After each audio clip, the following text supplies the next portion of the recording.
Έχουμε τους ψηφοφόρους του κόμματος των Σπαρτιατών, το οποίο δεν συμμετέχει στις επόμενες εκλογές, οι οποίοι πρέπει να κάνουν κάποια άλλη επιλογή και προφανώς, προσωπική εκτίμηση είναι αυτή, κάνουν επιλογές σε κόμματα δεξιότερα της Νέας Δημοκρατίας. Γι' αυτό και ενώ η Νέα Δημοκρατία συσπυρώνεται και ενισχύεται, τα κόμματα δεξιότερά της δεν φαίνεται να έχουν απώλειες, ενδεχομένως να έχουν και ενισχύσεις όπως διαπίστωσες οι πατριώτες.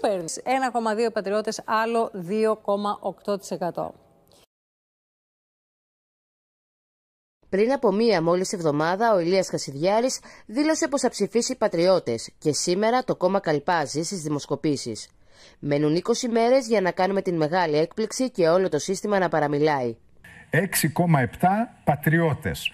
Τις τελευταίες ημέρες, στα υπόγεια του Μαξίμου λαμβάνει η χώρα η ακόλουθη συζήτηση.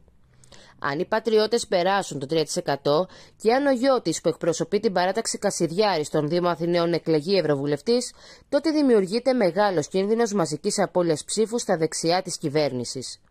Η προοπτική αυτή πρέπει να παταχθεί με κάθε μέσο.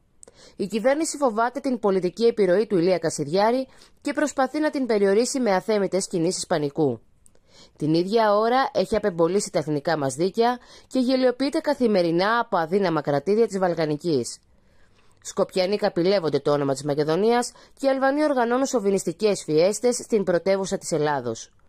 Η ενίσχυση ενός εθνικού πατριωτικού πόλου στην πολιτική ζωή της χώρας είναι η βασική απέτηση των καιρών. Ταυτόχρονα θα τεθούν οι βάσεις για την ανάδειξη μιας ισχυρής εθνικής παράταξης όπως αυτές που κυριαρχούν σε όλα τα σοβαρά κράτη της Ευρώπης.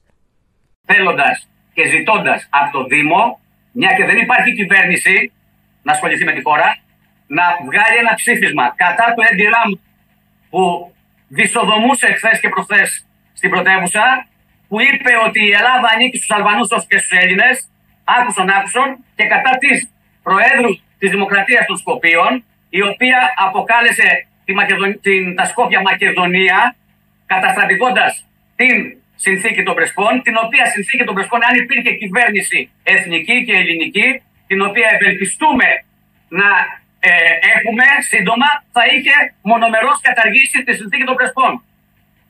Έγινε. Ευχαριστώ πολύ. Ευχαριστώ πολύ.